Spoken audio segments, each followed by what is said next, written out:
that my company is like my child. Over the years, I realized is, if you have a child, you never sort of part with your child, right? You never sell your child. You never do a strategic investment in your child. But every founder should think that your company is like your first house. Okay. You have a lot of emotions. You have a lot of memories. You put your blood and soul to get to that house. Okay. And you never want to sell it. Okay. Ever. You never build how to sell it. But at a certain point of time in your life and for a certain reason, you will sell your first house also.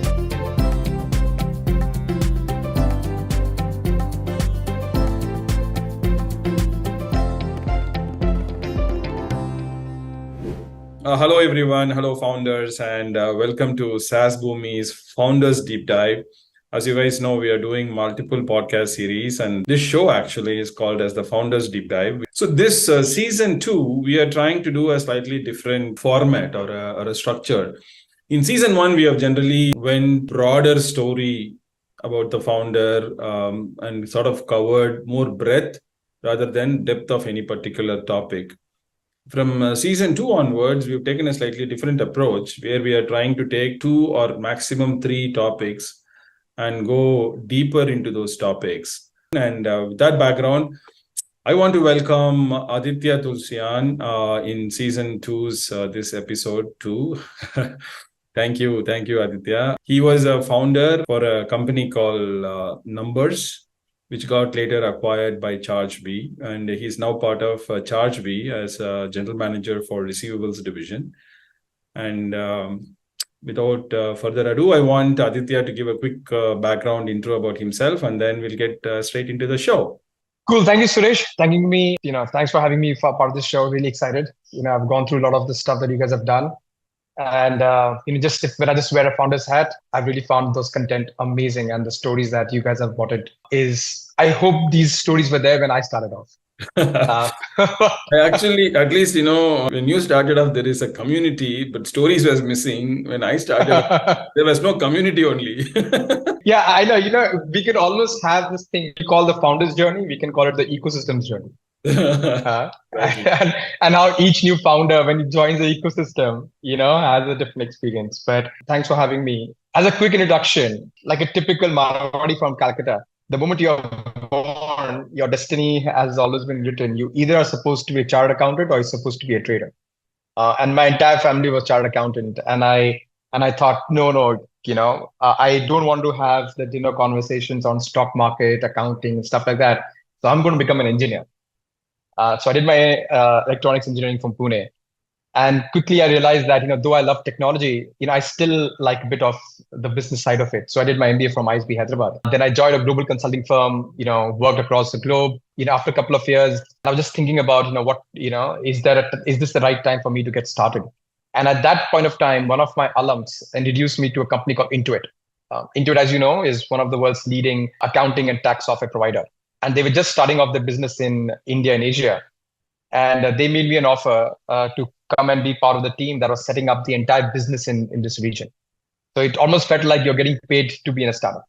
Okay. So I joined Intuit, and it was a great journey. I launched a number of products in India and learned a lot, had a few scars, and eventually launched QuickBooks in India. It was acquired almost like 15, 20,000 small businesses in India. But while I was doing that, I used to always feel, the more I used to talk to customers, okay, the small businesses, I realized no one woke up in the morning to think about accounting, right? No founder would say, oh, my biggest problem in my company or in my life is accounting. Okay. But they would wake up in the morning to say, you know what, I have a cash flow problem. I need more money to do X, to do Y, or just to keep my company alive. And the more I started hearing that, I realized there's a huge opportunity to think about helping businesses manage their cash flow, especially if there's an opportunity to marry software, okay, with actual financial services. It can actually create a huge opportunity. So with that, sort of in 2016, with a couple of my team members from Intuit itself, okay, we launched Numberz with the whole mission of enabling businesses, okay, to continue to grow without ever worrying about their cash flow. So that was how we started Numberz, initially focusing on small business in India, and then sort of pivoting to, large corporates in India. And then, our last kind of expansion was going global. When eventually, of course, we got we partnered with ChargeBee, and now sort of we are together. So that's kind of my introduction on where I started from and where I am today. So, yeah, I think that intro was fantastic, and that's much needed for the audience to get a big background. As I started out this particular episode, we want to go deep into a couple of topics rather than going all over the place. One is essentially trying to understand, you've done a lot of work in ICP area in your Numberz journey. And one of the other topics that I want to touch about is actually your acquisition journey with ChargeBee. Eventually, for most of the funded startups, either they have to go IPO or they have to do an exit. So that exit is like, this is one of those important topics everybody needs to understand. So we're going to focus and concentrate on these two areas, right? Perfect. So let's get started with ICP, right? If you trace back either the success or the failure or the struggles of any startup, if you ask, like they say, if you ask 5 why, you go to the root cause.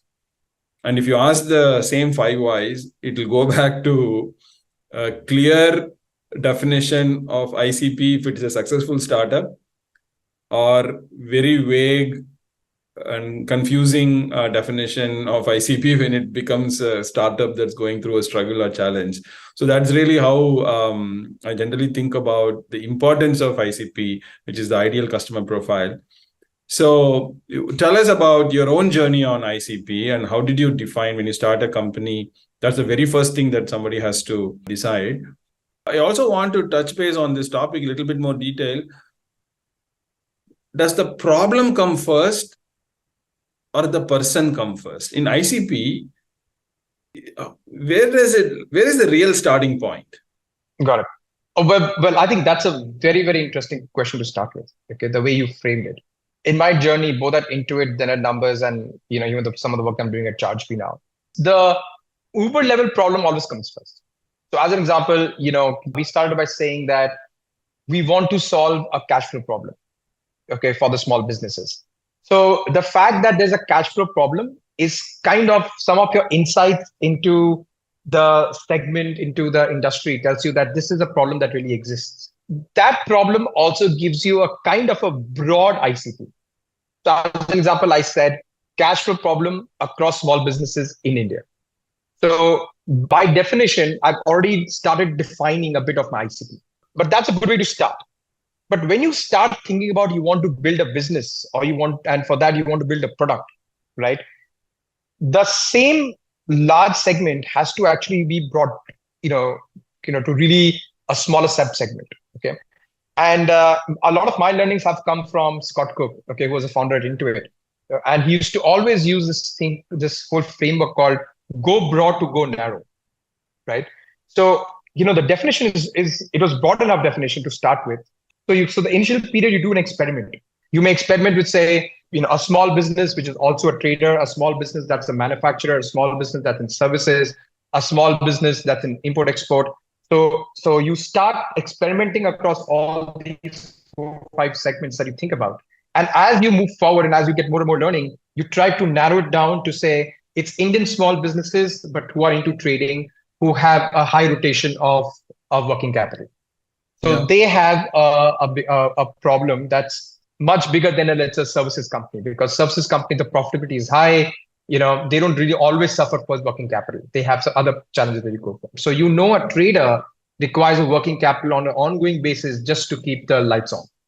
Yeah. Hey, actually, since you mentioned about Scott Cook, some 5-6 years ago, Scott Cook actually came to Bangalore. Maybe like 10 years ago, I don't know exactly. And I was there.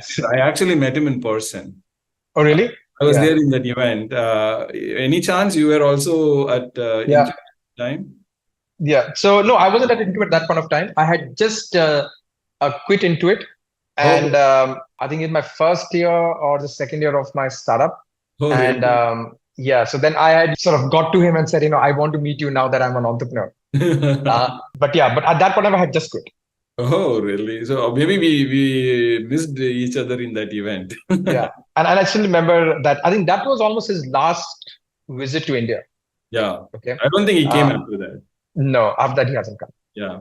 So coming back to the ICP thing, I think there are two different points I was reflecting on as you were talking. One is, especially in a startup journey, a founder has a skill set, and the skill sets leads him to a broader problem. And then it narrows down to the persona, which has Yes. Can we say something like that? For example, when I started Kissflow, I had a broader skill set around rule engines, rule-based computing. Right. And then I said, you know what? How do I allow rule engines as a way to build applications for non-technical users? So, because I have a skill set, that skill set allows me the skill set could be technical, it sometimes could be domain knowledge. For example, I'm like a financial professional. I know, like, let's say, wealth management or something like that. Then I'm trying to say, hey, how do I solve wealth management problem for somebody, right?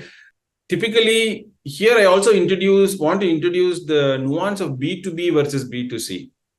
Like, for example, in a B2C scenarios,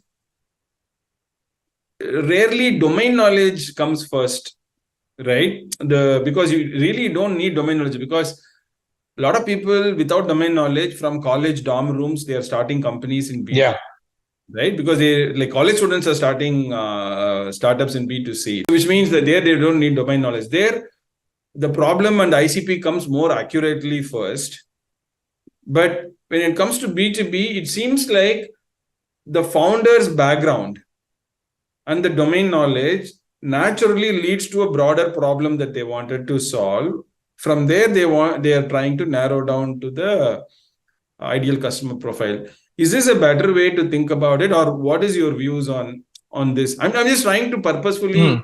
No, I think you're right, because even when you think about the broad problem, so again, just to take the example that I gave, I don't think, let's say hypothetically, a marketing expert will not wake up in the morning and say, oh, I want to solve the cash flow problem.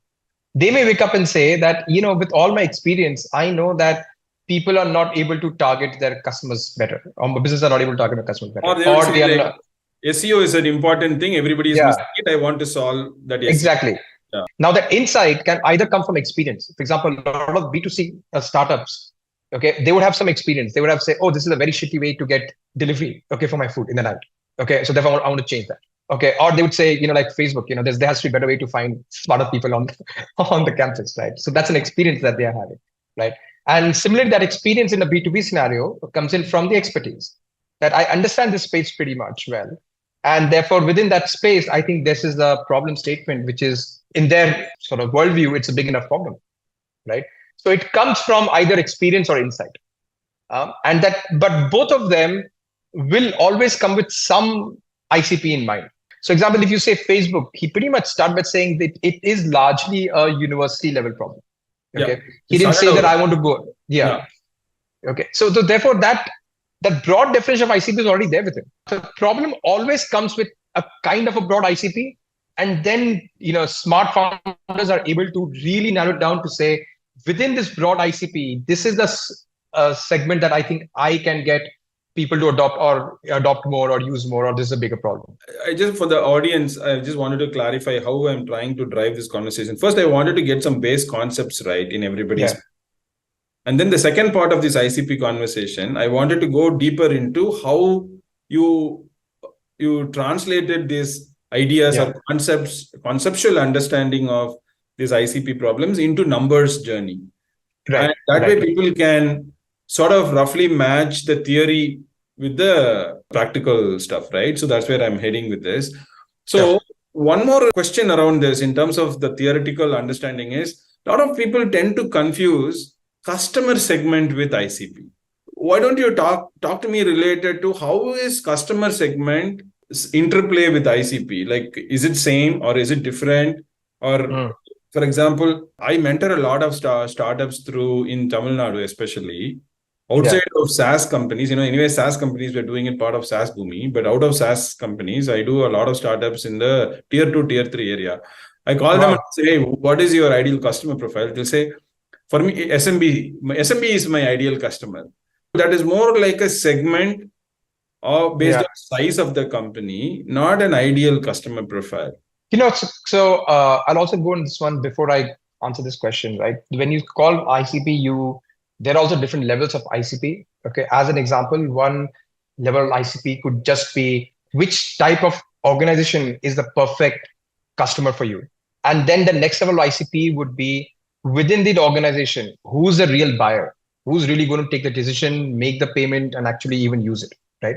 So it actually goes, as you keep thinking about the ICP, you keep going, at multiple layers to really be able to have clarity on what an ICP is. But your point is correct.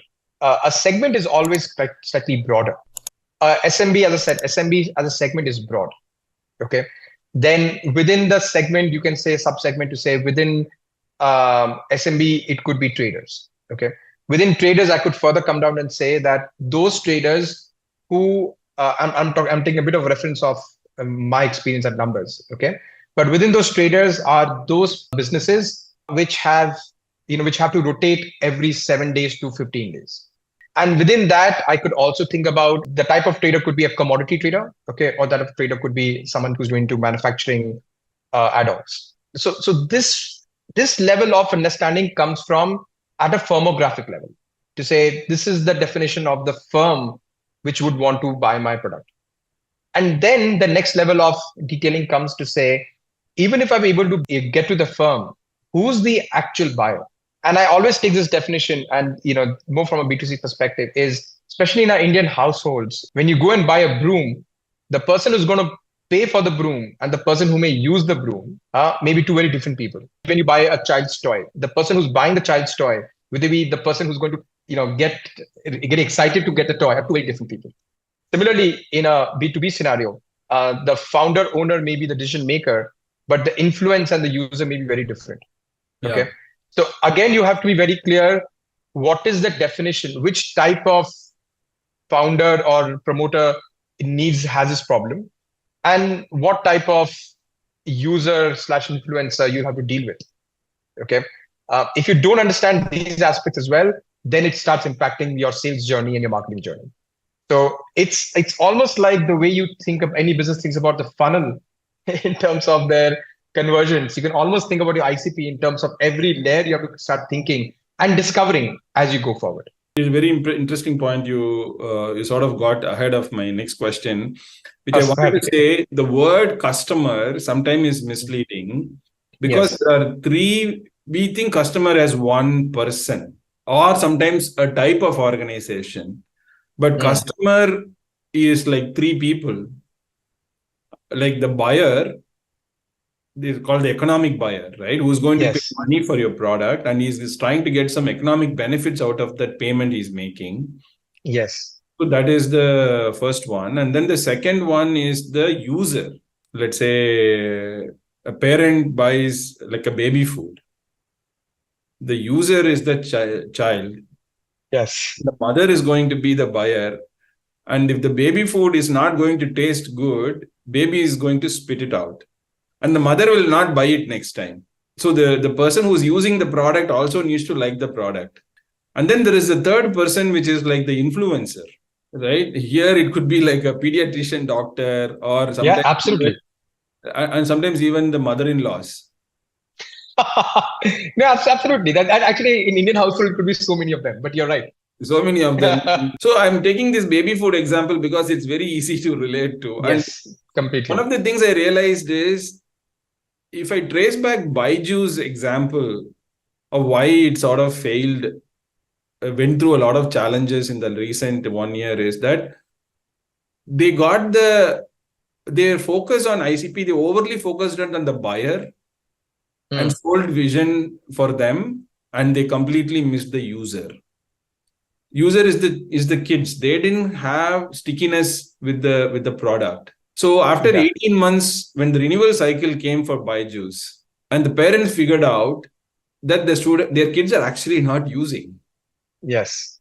And the trickle effect of that renewal cycle spread so fast, the word of mouth, right? And it just sort of pushed the company to the ground. And also they antagonized the influencers, which in this case, the school teachers, They went against Yes. school teachers, the tuition centers, the coaching academies. So they just completely missed the other two people in the ICP. Yes. They just focused just on the parent and then sold them your son is going to be like an IAS officer, or they're going to clear IIT, or they're going to Yeah. and they bought that vision. And when they ignore the user and the influencer, it can actually destroy a whole company, right? That's a classic example. In addition to other financial issues, see, most of the time when the company is successful, none of the other issues, it comes highlighted. Like, people highlight the financial issues or mismanagement or all these things when the company is not successful.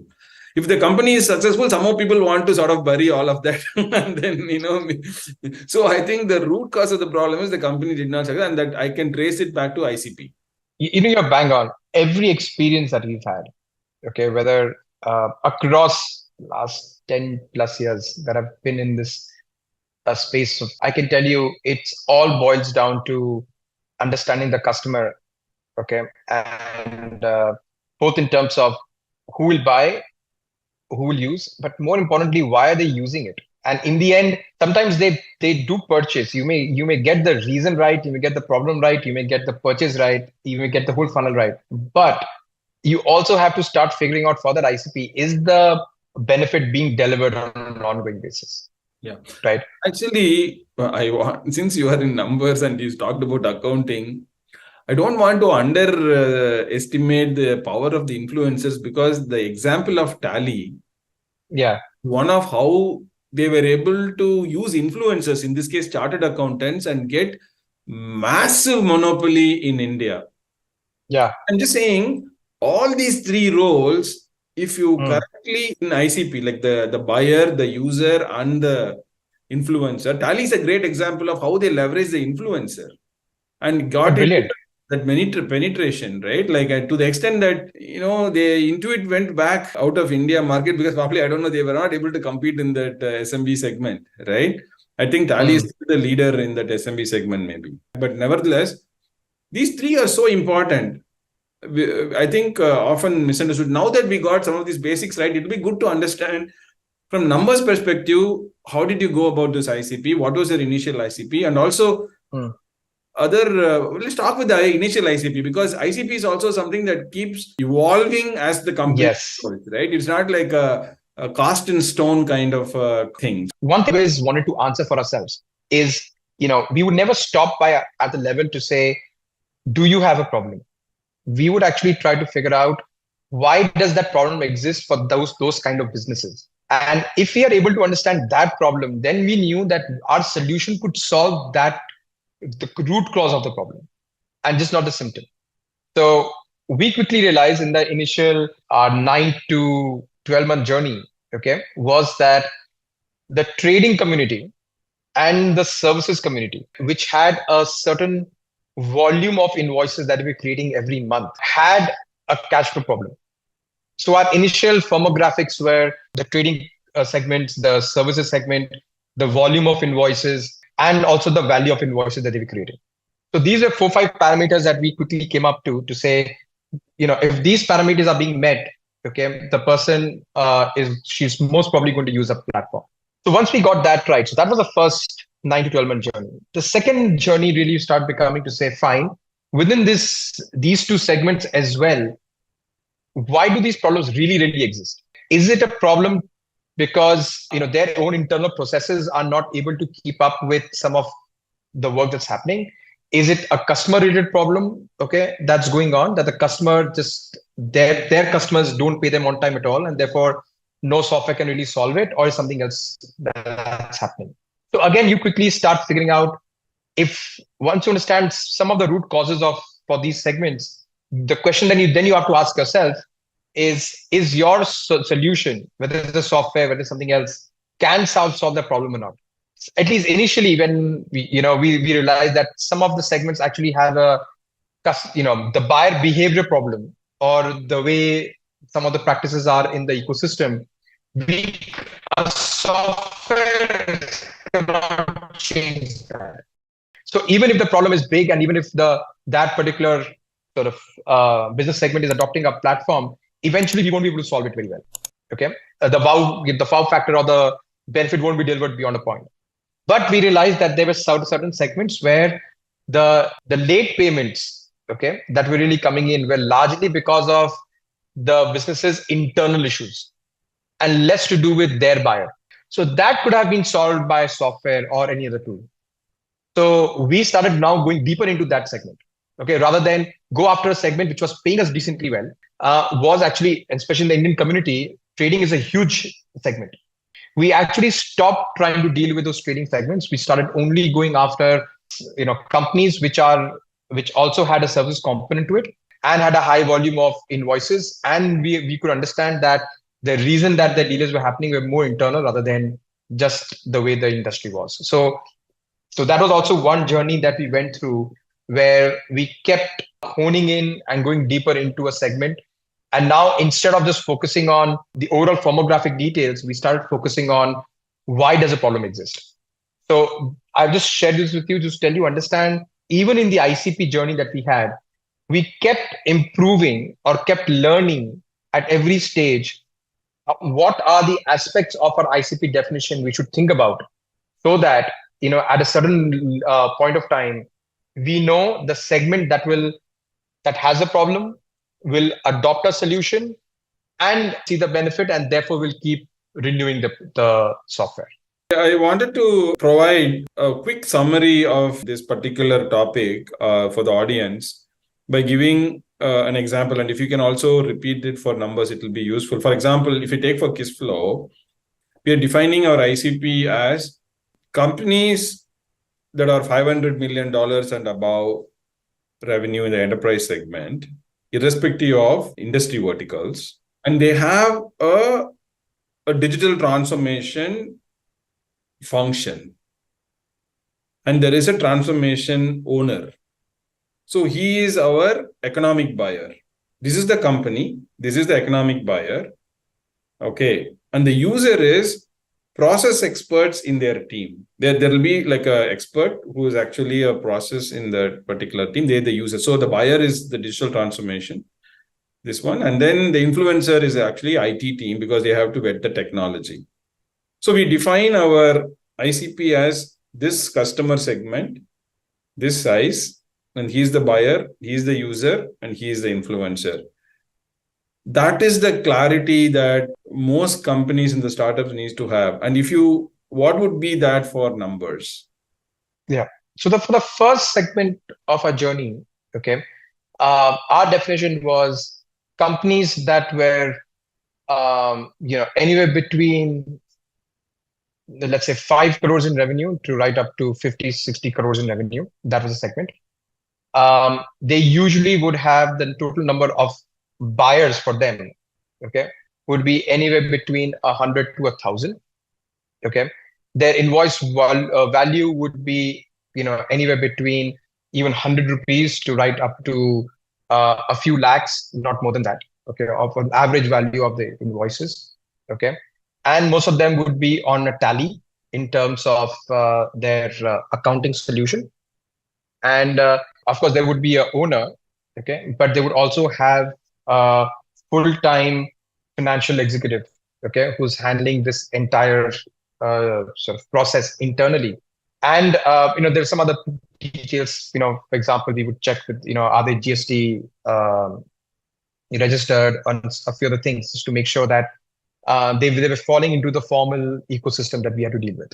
We also knew that these guys would also have an external CA, okay, because companies with these kind of sizes won't have a full-time, chart accountant who would do it. So we knew that person would be the influencer. Financial executive would be someone who's not a CA, okay, but would have tried a CA and been there sometime for a few years. We would actually also see, though this would not come at the starting of the journey in the sense when we're going to pitch to them, but we would always try to figure out what is the growth rate of the company.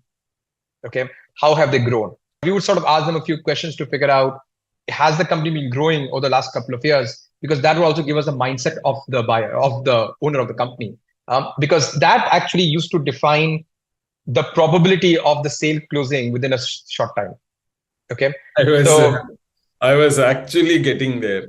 Okay, go ahead. I that was my next question. so a lot of these cues we would actually ask. So some definitions used to be, it's almost like hygiene definitions to say, okay, this between this firmographic details and the other details of the customer, we know that they are the right entity to buy the software. And then there would be the psychographic analysis that we used to do to say, what is the probability of the sale closing or the adoption happening? Sometimes things like, and when we had some of our best sales guys used to actually do these few tricks. They would sort of ask them, what is the growth rate? They would also ask them, sort of casually, what other softwares do you use in the company? And and a bit more definition of, do they have any big buyers that they sell to?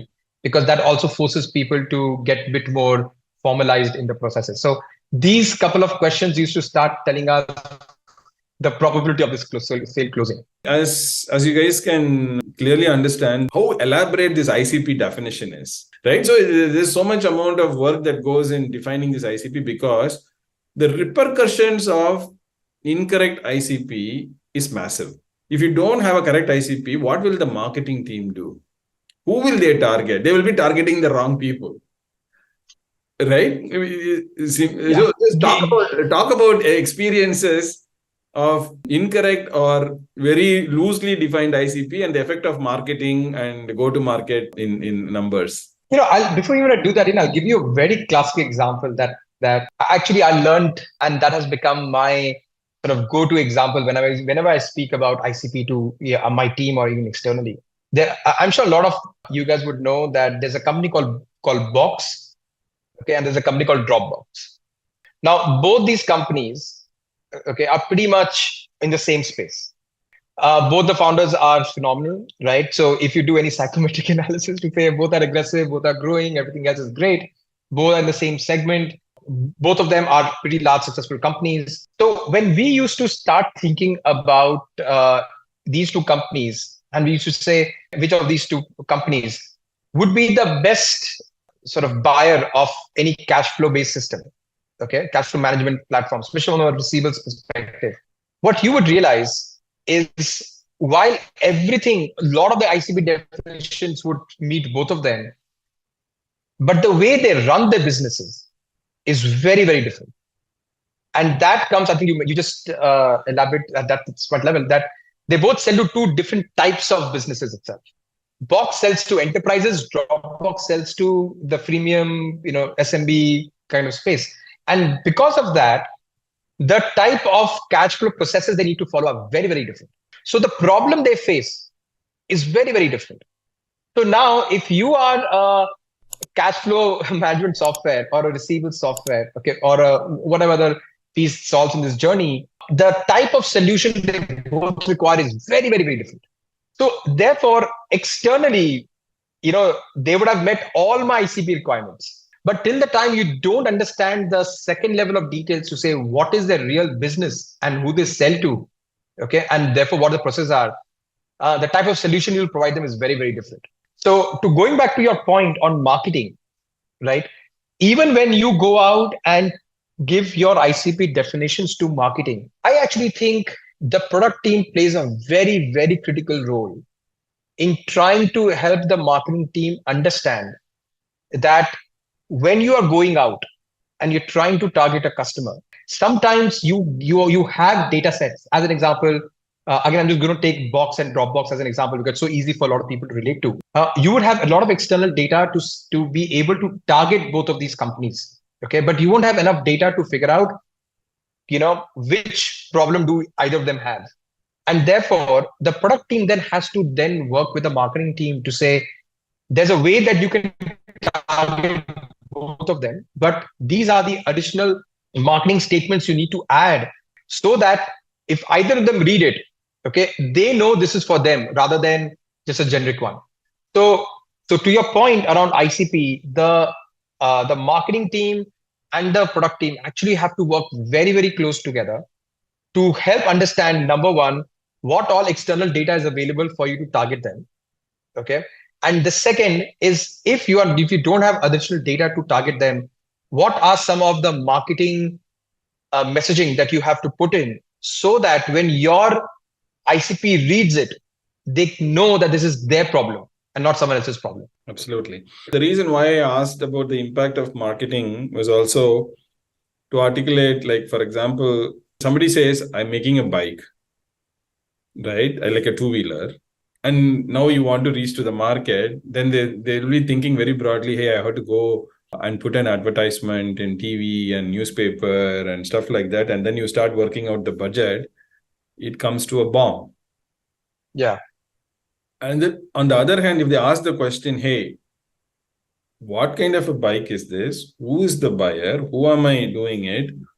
It might well be like you are not doing a two-wheeler, but you're actually making a scooty, which is for a woman of age group 25 to 35 or 20 to 30, who you can easily find in front of maybe women's colleges, right? Then the notion of go-to-market reach out, marketing reach out, suddenly boils down to simply putting hoardings in front of colleges rather than taking advertisement on televisions, which is going to run into crores, and this is going to run into lakhs. So you are basically crunched it by 100x.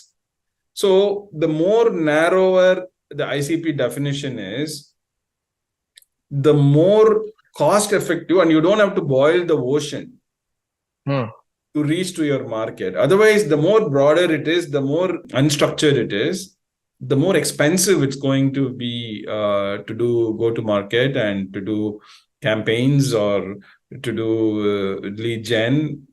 Everywhere it has an implication, because the entire company's product strategy, go-to-market strategy, sales strategy, customer support, everything depends on ICP. Depends on the ICP. Absolutely. In fact, I'll just add to this one. Okay. And this actually also happened with us, but I'll tell that story a bit later. Is the way you just do the example that I want to start off as a bike company. And, I can create a Harley Davidson or I can create a scooty. Or, you know what, I can also just create an e-bike, right? And for each one of them, the amount of product investment is going to be very, very different. If you are able to get the ICP right, and sometimes this also goes back to that ICP is a journey, you might just start by saying, without having to invest, millions of dollars in trying to create a Harley Davidson kind of a bike, I may actually start with the e-bike, okay, which is very simple to make. I can quickly launch it to young women who are still in college, who are in urban cities, okay, or tier 2 cities, and quickly get them to adopt the bike. And it's the fastest way to grow the business. And then I can evolve to, let's say, make a Harley Davidson for women. When you say I'm making a bike, it is too vague. Yes. But if you say I'm making Harley Davidson versus I'm making an electric scooter, it's more clear. So ICP is about clarity rather than whether it is easy. I completely agree. And the clarity comes across all your business processes then. Okay, as you said, it comes in your product development, it comes in your marketing, it comes in your sales, customer support, everything. What I think anyone who's starting off, we keep saying that the leader's job is actually to make sure that all the resources are actually being aligned to a single direction. And for that, okay, one of the most important pieces of the strategy is actually the ICP. So that every part of your company, every resource is focused only on a very targeted group problem solution. Okay, because no matter, even if we start with $100 million as seed fund, as a seed round, right? It's always a limited amount of capital. You need to focus all of it into a very small problem and solve it really well. ICP is the center of this entire strategy. Exactly. Okay. I think with that, I think it's good time for us to switch to the second topic. So tell us about, I know you ran it for 6 years or so before getting acquired by ChargeBee, and you're already like close to 3 years in ChargeBee, right?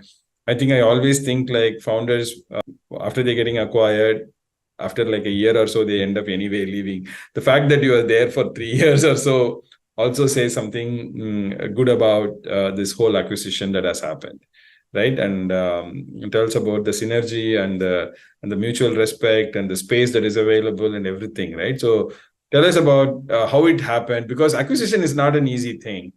Yeah. So tell us about that journey. And So just to give you background, when I was at Intuit, okay, I was also very deeply involved in acquiring a company, acquiring an Indian company, integrating within Intuit. So I was on that side of the table as well, and now I was on the other side of the table. So I'll just give you 3 or 4 top insights that I got. My first insight has always been that in most cases, in most successful M&As that happen, right, it's not really that 2 people wake up in the morning and say, let's do this deal. Okay. Or an iBanker just comes in and says, Miss X, meet Miss Y, and let's do a deal. It never happens like that. Okay. It's always a relationship that happens. I and Krish actually first met nearly in, I think 2018 or 2019. Okay. Early 2019, where I had gone to him in his office to ask him about some advice on some of the decisions that we were taking at the company. And he had called me over to his office for lunch, and he also made me meet his team at that point of time, so that I could sort of learn about what to do about it. Now, we were trying to go global at that point of time, and that's how the journey started. And then it culminated into a level where we started getting a common customer. So one of the biggest customers was Freshworks, and Freshworks was also becoming one of our biggest customers. And we both had to work together to ensure that the solution, okay, was creating value for Freshworks. So both the teams also worked very closely in getting this thing going. And then that led to a conversation to say, hey, can we try this with some of our other customers that we have? So then ChargeBee's teams introduced us to some of the other global customers, and we're testing out whether they can use our product and stuff like that. So this was actually a journey of more than 18 months where the 2 teams were directly, indirectly working, okay, and trying to understand whether their customer base was using our product, and was their customer base relevant for our product and stuff like that. So it was actually an 18-month journey. And then, of course, in 2021, the ecosystem, was going through its own sort of exuberance. A lot of things happened, okay, and one thing led to another, and we actually got a few other conversations going. And then I just went to Krish and I said, Krish, we've always spoken about working together. We may have to take a call, okay, so would you also be interested? And he just said, just give me some time, and within a few days he just turned things around, and he just came back and said, let's get this going. And and then the rest is history. So the journey was actually, if you really ask me, it was 18 months, and there was no iBanker, there's no one involved. It was just me picking up the phone, calling up Krish to say, something is happening at our end. We've already spoken about it. Would you want to do it? So it's actually it's a relationship, than just a transaction that took place. So my first insight is, any kind of successful strategic partnership happens because you've nurtured a journey over a period of time. Okay. So that's one, which I think is also for founders to say, if at any given point of time you think that M&A or acquisition is a potential exit for you, okay, please remember that you have to work on this for a long time before that's ever going to happen. It's not a get an iBanker and get it done. It's not the way it should be done at all. It's actually a huge amount of trust that needs to be built at both ends. Yeah, I actually wanted to ask one question here. Yeah. See, when you and Krish are talking, founders, I generally think one of the things that founders have, which I think a typical management team doesn't really have, is that a founder is able to work on one part of the brain, an M&A conversation with Krish. And without that conversation impacting, the other part of the brain continues to work on product strategy, roadmap, go-to-market, marketing, what is the next quarter's milestone. These 2 tracks are able to co-live in the same mind without affecting the performance of one another. Yes. Right? It's a very, very tough thing. And founders do it like somewhat naturally. Good founders like they do it very naturally. They know how to keep these two things compartmentalized and still be able to do it. But beyond a point, you might have to involve some of your team. Yes. And once you involve some of your team, then they're not founders, right? They're like management team, and they'll be thinking, hey, Aditya is talking about this acquisition with ChargeBee, and I have this roadmap on my product, or we have this campaign that needs to happen, like big global campaign. I'm a marketing guy, a big global campaign. 3 months down the line, if we get acquired, why should we have to spend this money? Why do I need to work on this? Yes. So you got to, these are the challenges they go through. Yes. Right? And yes. how do you manage this? And how long did you prolong this conversation before opening up to your team? Or do they know while it is still in the making? What if it didn't, like what would happen if it didn't happen? And then they'll say, you know what, it looks like at some point in time, Numberz will be anyway get sold. So how do I secure my own future? The jitteriness will come in. So how do you manage all these uncertainties? Well, I can tell you, I give you first short and honest question. Sometimes, when you are on the battlefield, you don't think too much. You just keep doing and you have to make it happen. But I think this is not only true for an M&A discussion. This is true even when you're about to raise a round. Okay. No, about to raise a round is easy, because you are growing further. About to raise a round, there is not much, like everybody's excited about it. Like everybody's future is aligned, right? But I tell you why is it? To some extent, you have to, you as a management team have to now start thinking about it even at that point of time. Because when you go out and you, let's say, talk about, hey, this is a huge investment coming in, and that does not come through, that also creates a huge bump into the company, right? And then sort of that just spirals into, it can spiral into something. There is a disappointment related to that. So therefore, and therefore you always have to keep in mind to that every round, even though you're very excited about it, even at that point of time, you have to make sure that all the issues around funding are taken care of, but the business is still going on.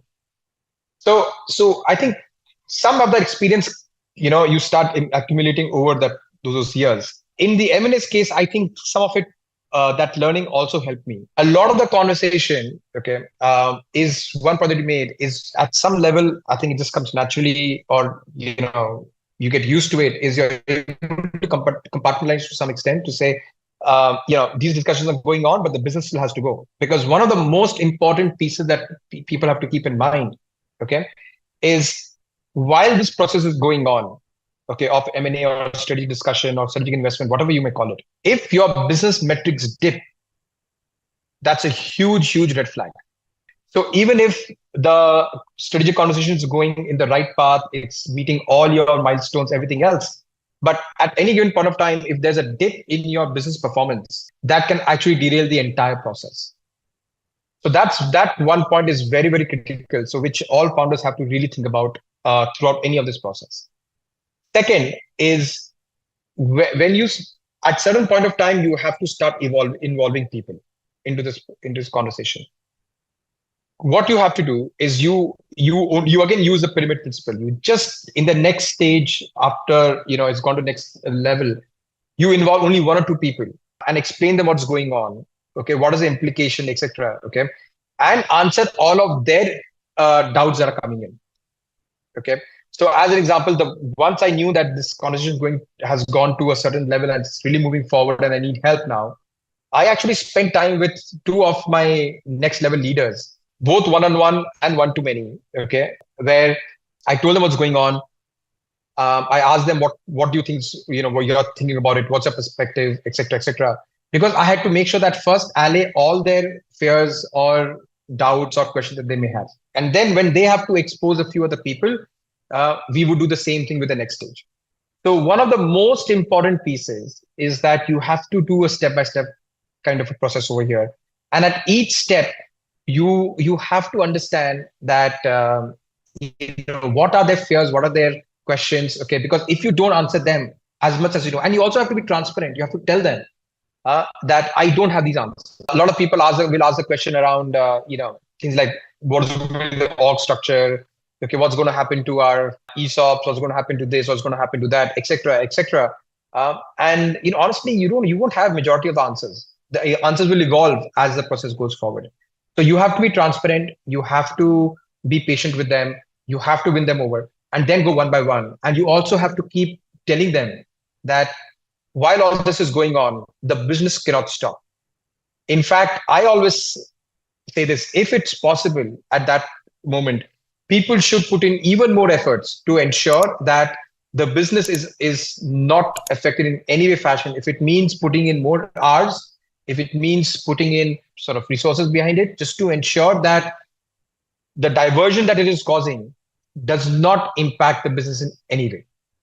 At any given point of time, the best odds that you have for a deal of this getting done is 50-50. That's the best odds that you have. And the longer the process goes, the probability of the deal closing keeps going down, which means that the probability of a disappointment is always higher than the probability of the exuberance. So hence, you have to get to a stage where if the deal does not happen, there should never be a point that you think, oh, even the business is not doing well and even the deal hasn't happened. That is going to kill the system immediately. So hence, you will always have to tell your next level and the next level that the business continuity and growth is paramount, irrespective of what happens to the sort of strategic conversation. I think I'm going to stop right there because I think there are two important points you mentioned there. I think we hit the 1 hour mark. One is, irrespective, the 50 at any point in time, the best probability of an M&A or even a fundraise round is only 50-50, right? So it's just like 50, that's a big takeaway. I know why you said that. The second thing, what you're really also saying is that because there's only 50-50, you have to rather over-invest on growing the business rather than anything else, because it can only be better. So I think oftentimes when the M&A conversation happens, you get sidetracked and you sort of lose the focus on the core business. I think I have a lot of things to talk. You probably need another hour or so. I think it has been fantastic, Aditya, to talk very, very deep dive on ICP. It was wonderful talking to you. Any closing comments you wanted to say? Yeah, there's only one sort of learning I would share with everyone, okay, whoever's starting the company. My initial years that I started the company, I used to always think that my company is like my child. Over the years, I realized is, if you have a child, you never sort of part with your child, right? You never sell your child. You never do a strategic investment in your child. But every founder should think that your company is like your first house, okay? You have a lot of emotions. You have a lot of memories. You put your blood and soul to get to that house. But at a certain point of time in your life and for a certain reason, you will sell your first house also. So founders should think that their company is not the child, but their first house with all the emotions. And then you'll be able to sort of better think about a lot of strategic outcomes in a very different way, rather than, always thinking that, well, I can never imagine a situation where I would say that I'm going to part with my child. But that actually thought process will actually help you take a lot better decisions strategically rather than just about how you grow the business. Actually, that's my one passing one. It's a very good analogy. Like, instead of thinking about it as a first child, you can think about it like your first house. You will be a little bit more dispassionate about this. It will still be emotional, but not as much as a child analogy, right? So exactly. Yeah, with that note, thank you very much. And I had a wonderful time talking to you. I hope same here. Audience also learn a lot through this podcast. Thank you very much, Aditya. Look forward to meeting you soon somewhere in an event. Okay? Sure. Bye. Thanks, Suresh. Cheers. Bye.